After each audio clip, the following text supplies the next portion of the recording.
لیکن یاد رکھو کہ حضرت ابوبکر رضی اللہ عنہ وہ ہیں کہ جو علی کے بھی امام ہیں. ہمیں اپنے فرقے میں نمبر بڑھانے کے پیچھے نہیں پڑنا چاہیے، بلکہ جو بات ہے مکمل کریں. بسم اللہ والصلاة والسلام علی رسول اللہ وآلہ وموالا. السلام علیکم ورحمۃ اللہ وبرکاتہ. کچھ خطیب حضرات جب چیخ چلا کر گفتگو کرتے ہیں تو وہ یہ بات سمجھتے ہیں کہ شاید اس طرح ان کی گفتگو میں، ان کی تقریر میں وزن پیدا ہو گیا ہے. حقیقت یہ ہے کہ آپ کی گفتگو میں وزن اور تاثیر آپ کی دلیل سے بنتا ہے، نہ کہ آپ کی چیخ چلا کر بات کرنے سے. میں جب یہ بات سنتا ہوں کہ لوگ صحابہ کرام رضوان اللہ علیہم کے فضائل وہ ایسی باتوں سے بیان کرتے ہیں کہ جو در حقیقت بنتی نہیں ہے، تو اس سے ایک طرح سے مجھے ان لوگوں کی اس یتیمی کا احساس ہوتا ہے کہ یہ کتنے تہی دامن ہیں.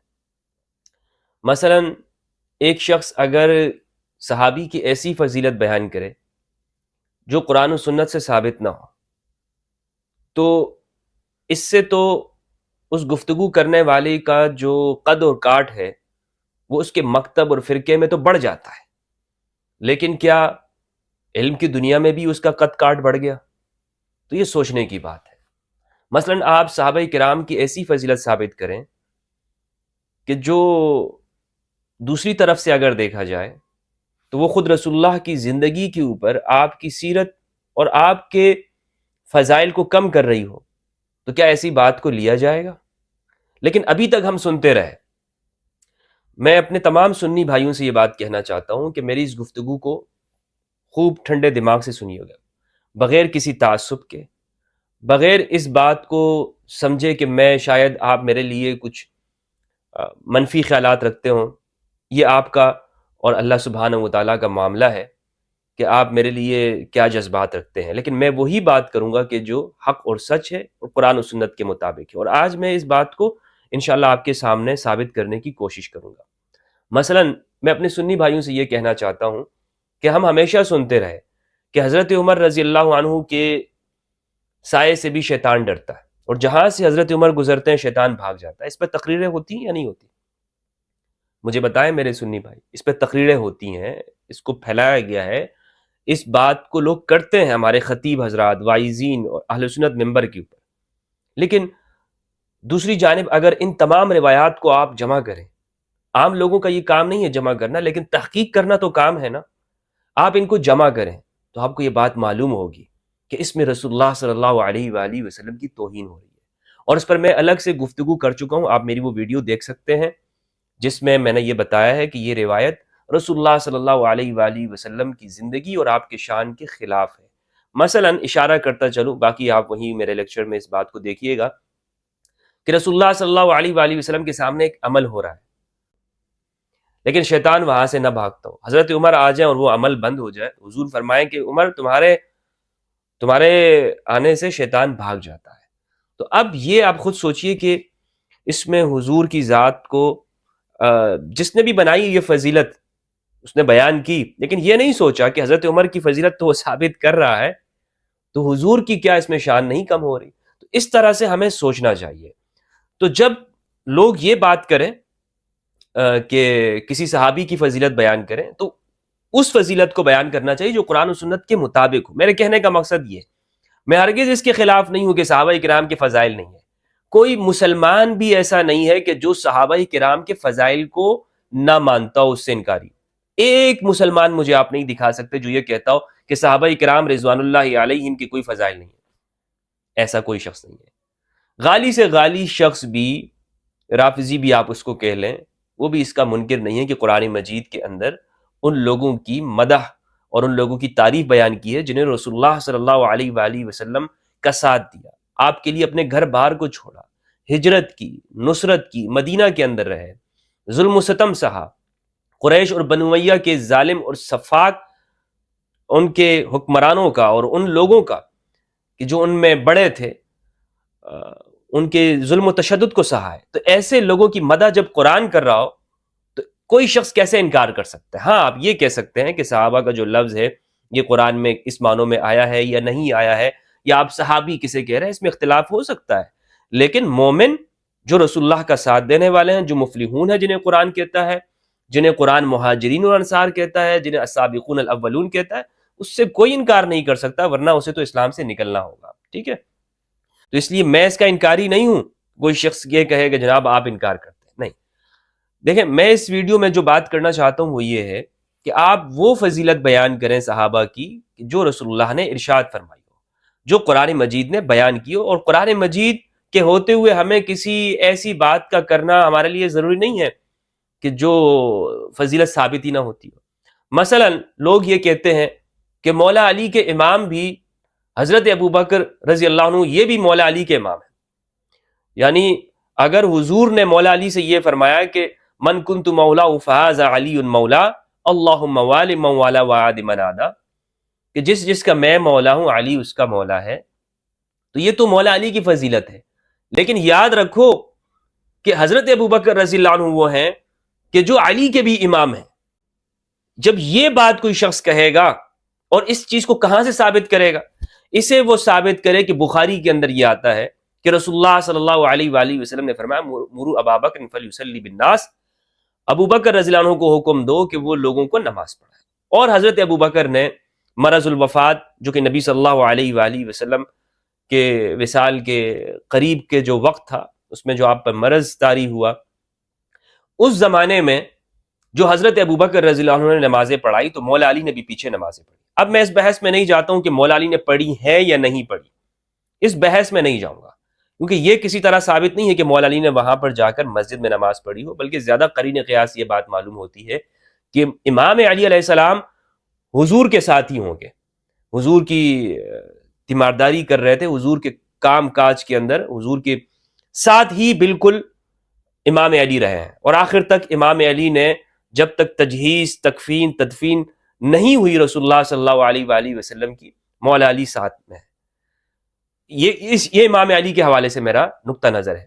لیکن اگر کوئی شخص یہ کہتا ہے، مانتا ہے کہ مولا علی نے اس زمانے کے اندر حضرت ابوبکر رضی اللہ عنہ کے پیچھے نمازیں پڑھی ہیں، تو اس اعتبار سے حضرت ابوبکر کی افضلیت یہ ہے کہ ابوبکر رضی اللہ عنہ وہ علی کے بھی امام ہیں.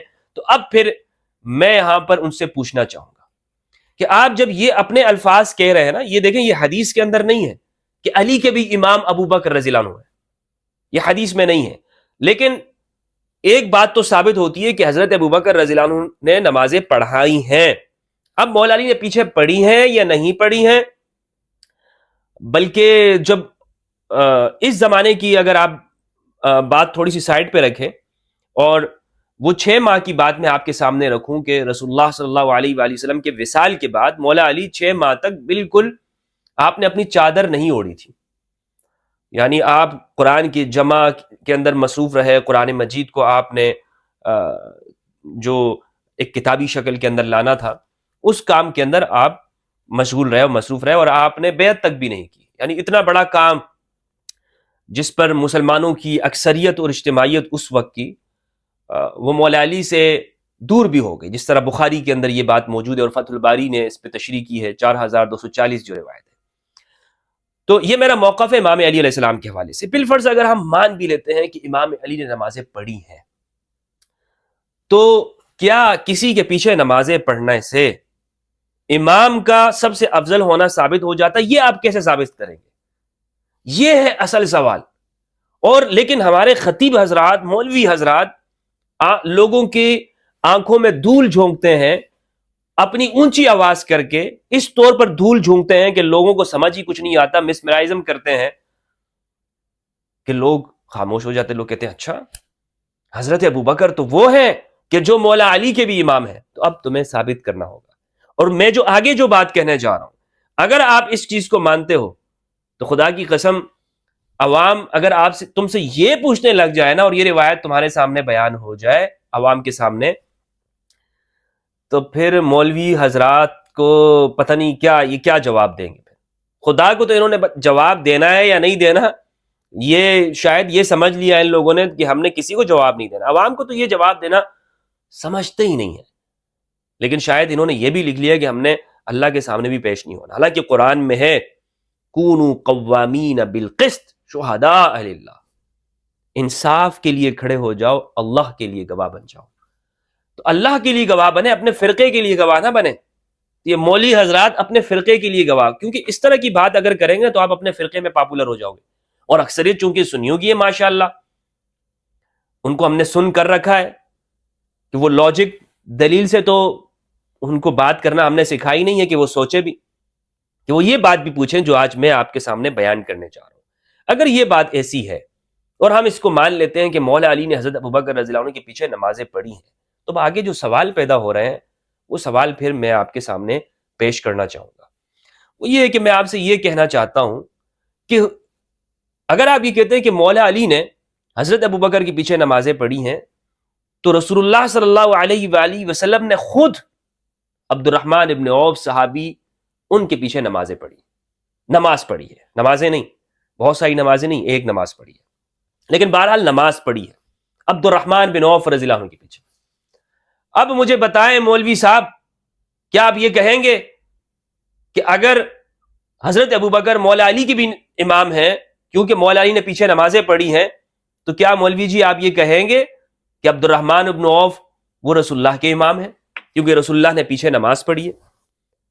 اس طرح تو آپ کی منطق کے اعتبار سے عبد الرحمن ابن عوف امام الانبیاء ہوئے علیہ باللہ۔ یہ جملہ آپ کہیں تاکہ پھر آپ کے اوپر پھر لگے، یہ جملہ آپ کہہ کے دکھائیں کہ عبد الرحمن ابن عوف کے پیچھے چونکہ رسول اللہ نے نماز پڑھی ہے صلی اللہ علیہ وآلہ وسلم فداہ ابی و امی، اگر آپ یہ کہتے ہیں تو پھر اس کا مطلب یہ کہ عبد الرحمن ابن عوف وہ زیادہ افضل ہوئے، وہ زیادہ افضل ہوئے رسول اللہ صلی اللہ علیہ وآلہ وسلم سے بھی، کیونکہ حضور نے ان کے پیچھے نماز پڑھ لی۔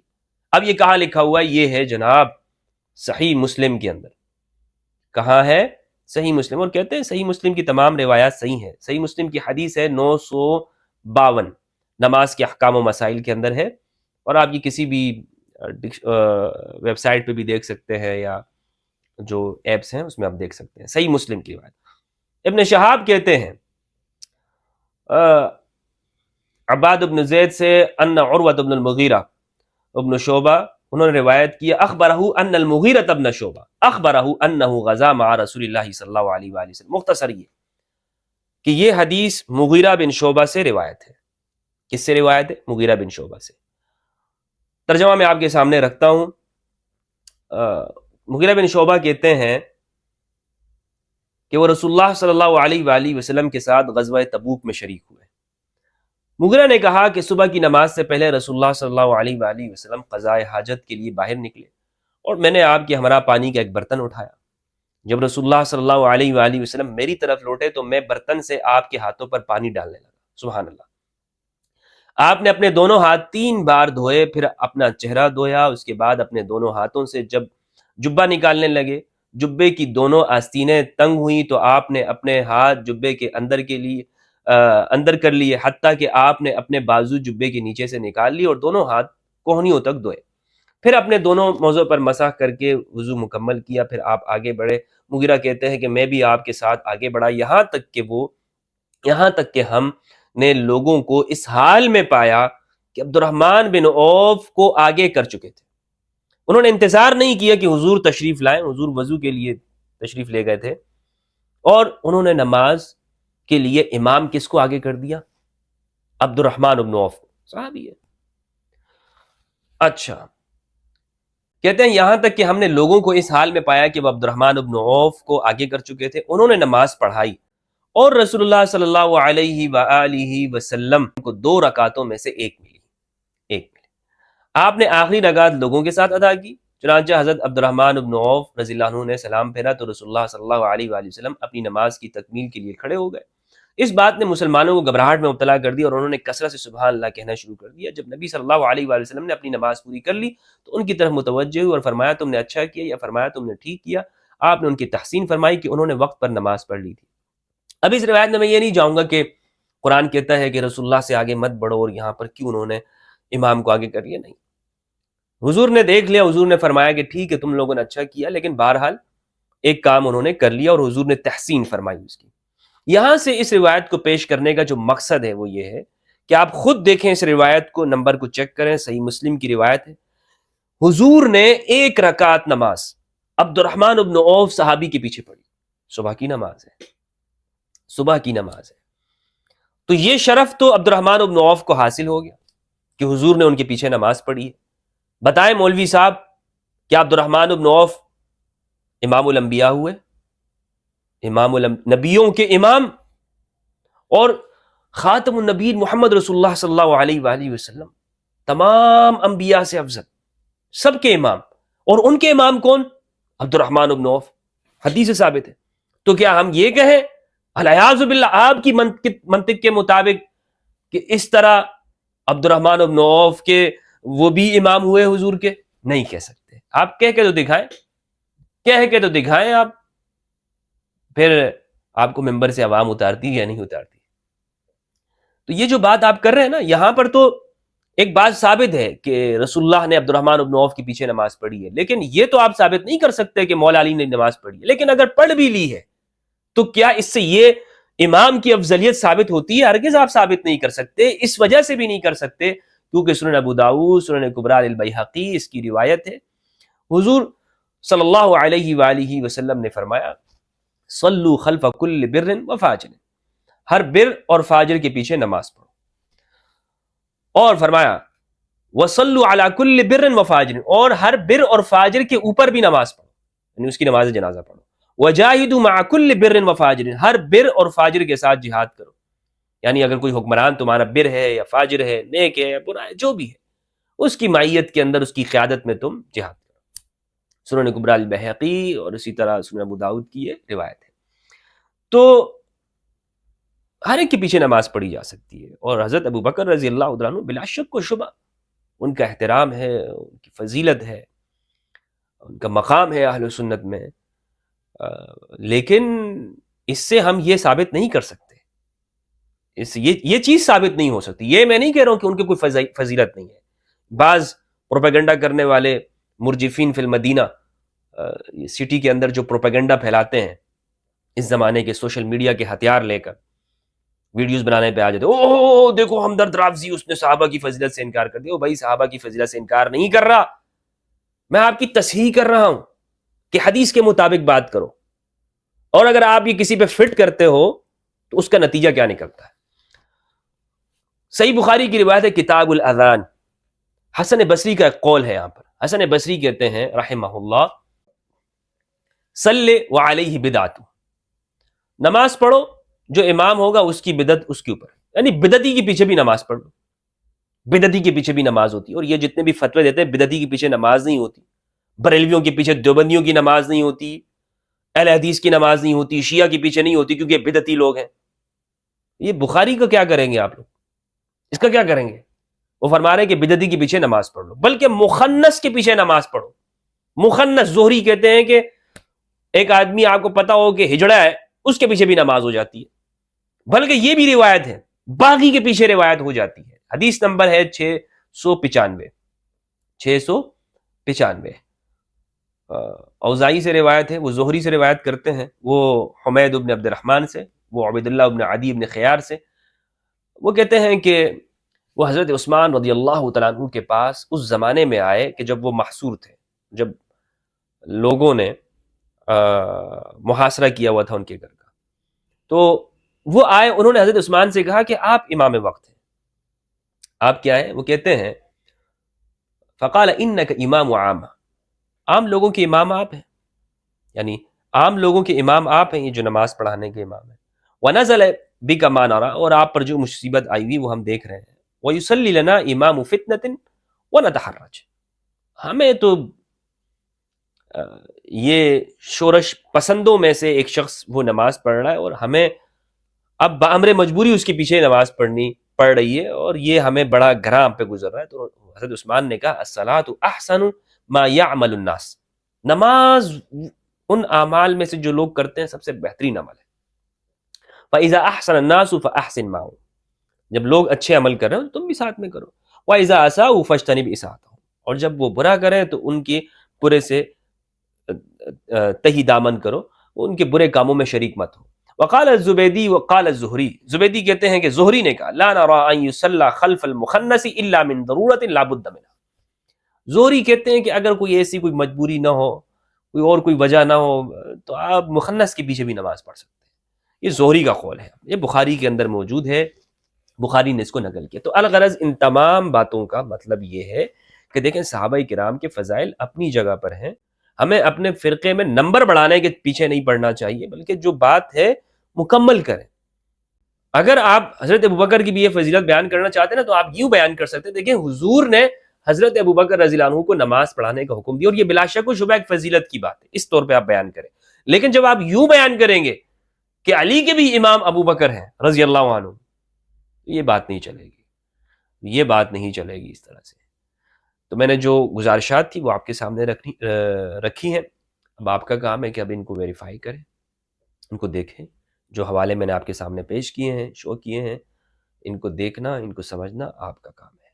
اللہ سبحانہ و تعالی ہم سب کو قرآن مجید میں تدبر کرنے اور اہل بیت علیہ السلام کی معرفت عطا فرمائے۔ السلام علیکم ورحمۃ اللہ وبرکاتہ۔